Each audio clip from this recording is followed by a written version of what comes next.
Guys के Marvel वालों का फ्यूचर प्लान थॉर को हीरो से विलन बनाने का है। आयरन मैन की फर्स्ट मूवी को जानबूझकर ऐसा डस्टबिन जैसा क्यों बनाया गया था, और सबके चहेते स्पाइडरमैन की फर्स्ट मूवी में डायरेक्टर्स ने ऐसा क्या ही कर दिया था कि ऑडियंस उसे हेट करने लगी थी। तो यार इवोल्यूशन एक ऐसा बायोलॉजिकल टर्म है जो कि अकेले ही बहुत सारे स्पीसीज के क्रिएशंस को एक्सप्लेन कर देता है। और गाइस क्या आप जानते हो कि आज तक आपके फेवरेट सुपर हीरोज का इवोल्यूशन कैसे हुआ है? अगर नहीं जानते हो तो कोई बात नहीं भाई, क्योंकि आज के इस इंटरेस्टिंग वीडियो में हम अपने फेवरेट इन 4 सुपर हीरोज के इवोल्यूशन के बारे में जानने वाले हैं। Number 1 Thor. तो यार चलो हम उस सुपर हीरो से इस वीडियो को स्टार्ट करते हैं जिसके मार्वल यूनिवर्स में सबसे ज्यादा 4 सोलो मूवीज हैं, यानी कि थॉर। यार हल्क ही तरह थॉर का 90s के समय में अपना कोई डेडिकेटेड शो या फिर कोई मूवी नहीं था। यस गाइस, उसकी जो स्क्रीन पर पहली बार अपीयरेंस भी हुई थी ना, वो हल्क के 1988 की movie the incredible Hulk returns के थ्रू हुई थी। जब से लोगों ने पहली बार थॉर को देखा था तब से इन लोग थॉर के दीवाने हो गए थे। पूरे बाल, मेटल आर्मर और अंकित भाई जैसे डोले, और इन सब के साथ साथ थॉर की कॉमिक टाइमिंग भी काफी लाजवाब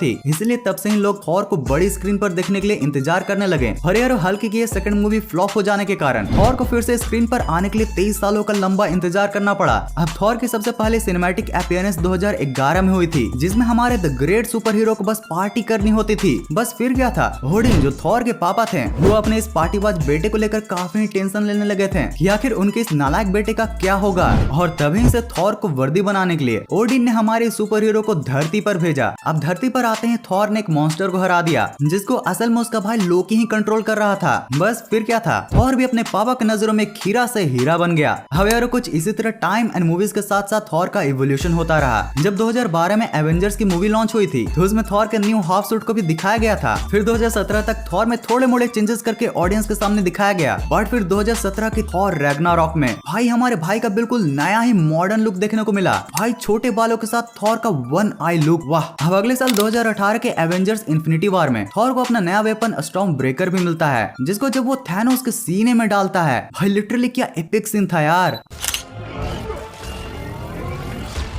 अब गाइस अगर लुक की बात की जाए तो 2019 में हमें एवेंजर्स के एंड गेम में थॉर का एकदम अलग ही तस्वीर देखने के लिए मिलता है। इस मूवी में हमें थॉर का सबसे लो फेस के बारे में दिखाया जाता है, जिसमें लिटरली थॉर लगभग मॉडर्न साधु बाबा बन गया था भाई। बट यार हाल ही में पिछले साल आए थॉर लव एंड थंडर में थॉर को फिर से बड़े बालों एंड इस गोल्डन ब्लूइश कॉस्ट्यूम में देखकर अच्छा लगा। वैसे यार तुम्हें यह शायद ही पता होगा, बट थॉर को जिस नॉर्स माइथोलॉजी से लेकर सुपर हीरो बनाया गया है उसमें थॉर एक्चुअली में 2019 के थॉर जैसा मोटा ही बताया गया है। और नॉर्स माइथोलॉजी का थॉर हमारे एमसीयू के थॉर जैसा बिल्कुल भी अच्छा नहीं है। उसने थोड़े विलन वाले उठपटांग काम भी कर रखे हैं। Number 2 Hulk. अब यार अगर थॉर की बात कर ही ली है तो उसके परम मित्र की भी बात कर ही लेते हैं, जिसका सिनेमैटिक अपीयरेंस होने को तो 1977 में ही हो गया था, पर स्टूडियो अलग था और बजट तो इतना था कि सिर्फ एक नौसिखिए बॉडी बिल्डर को हरा रंग पेंट करके भेज दिया गया था। पर भाई एक्टर की लाजवाब एक्टिंग की वजह से वो भी जबरदस्त रही। अब हल्क की यही अपीयरेंस कई सालों तक चली, जिसके बाद फिर बारी आई 1989 और 1990 की, जब हल्क की ये मूवीज कुछ खास अच्छा नहीं कर पाई, क्योंकि ये मूवीज हल्क की सीरीज का एंड भी थी। अब समय बीता, साल बीते और फिर 13 सालों बाद 2003 में हल्क की एक और हल्क मूवी आई, जिसमें पहली बार सीजीआई का यूज हुआ था। और टू बी ऑनेस्ट ये हल्क के लिए एक टर्निंग पॉइंट थी, क्योंकि फिर इसी मूवी के बाद 2008 में द इनक्रेडिबल हल्क आई, जिसने लगभग पूरी दुनिया में तहलका मचा दिया था। ये मूवी इंटरनेशनली हिट हुई और इसका सीजीआई भी काफी ज्यादा इम्प्रूव हो चुका था। अब यार फाइनली 2012 में जब हल्क मार्वल के अंडर में आया, तब वहाँ फिर हमें हल्क का एक एक्सट्रीम साइड देखने के लिए मिलता है, जिसकी वजह से हल्क के फैंस सडनली बहुत तेजी से बढ़ गए। अब फिर टाइम के साथ साथ हमारे हल्क को मार्वल सिनेमैटिक यूनिवर्स में काफी कमजोर दिखाया गया, और फिर इसका रीजन मूवीज में ये बताया गया कि हल्क एंड ब्रूस एक ही बॉडी में बहुत ही मुश्किल से रह रहे हैं। अरे यार एट द एंड 2019 में हल्क एंड ब्रूस एक साथ समझौता करके रहना सीख जाते हैं।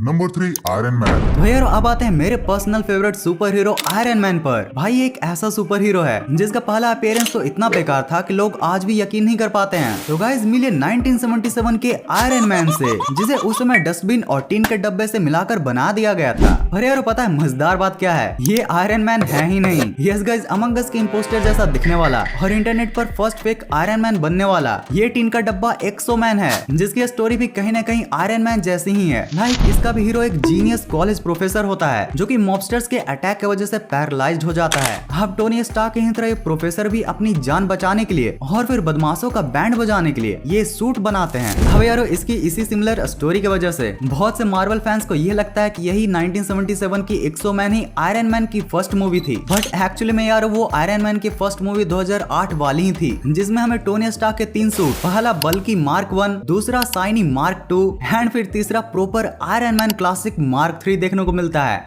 पहली मूवी सुपरहिट होने के बाद जब 2010 में इसके पार्ट 2 को लॉन्च किया गया था तो उसमें हमें फिर से 3 suits mark 4, 5 and triangular arc reactor वाला मार्क 6 भी देखने को मिला था। फिर इसके जस्ट 2 साल बाद आए द एवेंजर्स में हमें मार्क 7 एंड गोल्डन सूट यानी मार्क 42 देखने के लिए मिला था। और भाई ये सब तो द आयरन लीजन आर्मर्स के सामने बच्चे लगते हैं, जिसको सबसे पहली बार 2013 के आयरन मैन 3 में दिखाया गया था। भाई इसमें तो आयरन मैन के सूट्स की पूरी फौज ही दिखाई जाती है। अब यार इसके बाद 2016 के एज ऑफ अल्ट्रॉन में हमें जो चीज दिखाई जाती है ना भाई, उसने तो मार्वल के मूवीज के फैंस को थिएटर में अपनी कुर्सियों से खड़ा कर दिया था। मार्क 44 यानी कि हल्क बस्टर, भाई मतलब क्या सूट है ये, हल्क को क्या धोया था इसने। हाँ जानता हूँ, फिर इसे हल्क ने भी धोया था। हाँ फिर 2018 में हमें आयरन मैन के नैनो पार्टिकल से बनी सूट यानी कि मार्क 50 का अपीयरेंस देखने के लिए मिलता है। अब यारो इसके बाद फाइनली एवेंजर्स एंड गेम में हमें टोनी का लास्ट सूट LXXV बोले तो मार्क 85 देखने के लिए मिला था। भाई यही वो सूट था जिसने थैनोस का पहला खून का कतरा निकाला था और पूरे 20 सेकंड्स तक एक लेजेंडरी फाइट बैक दिया था। अब यारो जैसा कि मैंने तुम लोगों को बताया कि मेरा personal favourite super hero iron man है, क्योंकि भाई वो अपनी गलतियों से बहुत ही जल्द सीखता है एंड उसे ह्यूमैनिटी के वेलफेयर के लिए इम्प्रूव भी करता है। अब इसी बात पे वीडियो को लाइक करके तुम लोग भी कमेंट में अपना फेवरेट सुपर हीरो एंड उसके बारे में दिल से आपको जो सबसे अच्छी बात लगती है उसके बारे में बताओ। वीडियो पर आगे बढ़ते हैं इन 3, 2, 1। Number 4 यारो अब उस सुपर हीरो की बारी है जिसने अपने कॉमिक टाइमिंग्स एंड मूव से सभी के दिल का चैन अपने नाम कर लिया है। यारो 1977 में जब पहली बार पीटर पार्कर स्पाइडरमैन बनकर the amazing Spiderman TV series में अपीयर हुआ था, तब उसका पहला इंप्रेशन काफी बेसिक और कॉमिक से काफी ज्यादा मिलता जुलता था, और वो भी ऐसा कि जिसे देखकर कोई भी डर जाए। फिर 1978 में जब ये वापस नजर आया तो भाई इसका लुक ऐसा था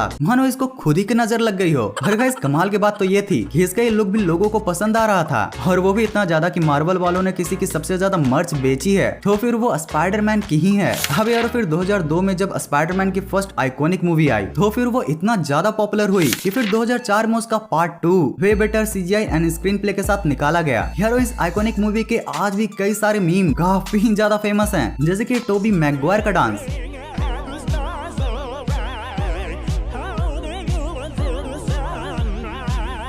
अब जब इन मूवीज को इतनी ज्यादा पॉपुलैरिटी मिल ही रही थी तो 2007 में इसके थर्ड पार्ट को भी लॉन्च किया गया था, जिसमें हमारे स्पाइडरमैन को प्रॉपर एक्यूरेट सूट दे दिया गया था, और उस मूवी में भी उस समय की best CGI and screen play भी दिखाया गया था। फिर 2012 में आई द अमेजिंग स्पाइडरमैन, जिसमें हमें टोबी मैगवायर की जगह एंड्रयू गारफील्ड देखने के लिए मिले। और गाइस कमाल की बात तो ये है कि इस मूवी को $200 मिलियन में बनाया गया था, बट फिर भी ये इतनी अच्छी मूवी बनी थी कि इसने $758 मिलियन की कमाई की थी। और इस मूवी के मैसिव हिट होने के बारी आई 2014 में द अमेजिंग स्पाइडरमैन पार्ट 2 की, जिसने भी थिएटर्स में काफी अच्छी कमाई की थी। और भाई 2016 वो साल था जिसमें मार्वल टॉम हॉलैंड के रूप में अपना स्पाइडरमैन लॉन्च करता है। अगर आपने कैप्टन अमेरिका सिविल वॉर देखी होगी तो फिर आपने इस छोटू भाई को जरूर से नोटिस किया होगा। एनीवेज अब बारी आती है 2017 की, जब इन्हीं छोटू जनाब की फर्स्ट सोलो मूवी लॉन्च हुई थी, जो कि भाई मार्वल के अंडर काफी सॉलिड हिट हुआ था with the earning of whooping $880 million.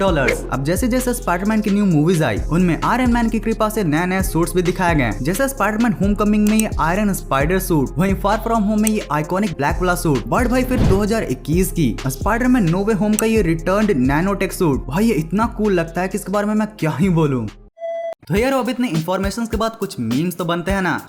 Teacher, आजकल के बच्चे बड़े सयाने हो गए हैं, दैट सयाना बच्चा भी लाइक।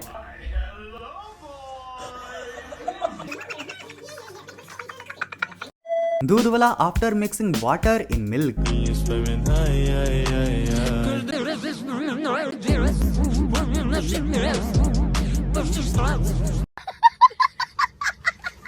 अरे भाई मेरे बारे में तो बता ही नहीं। अरे हाँ गाइस, ये हमारे पास एक छुटकू सा बच्चा।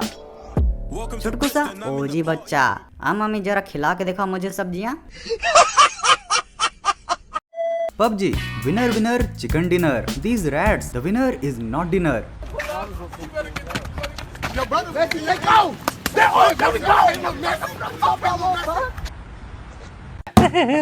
तो यारो बस आज के इस वीडियो के लिए इतना ही था। अगर आपको इस वीडियो का पिछला पार्ट को देखना है तो आपके लिए है ये वाली वीडियो, और अगर इसे आपने देख लिया है तो भाई फिर आपके लिए है ये वाली फन इंटरेस्टिंग वीडियो। इस वीडियो को पूरा यहाँ तक एंड तक देखने के लिए दिल से thanks for watching this entire video.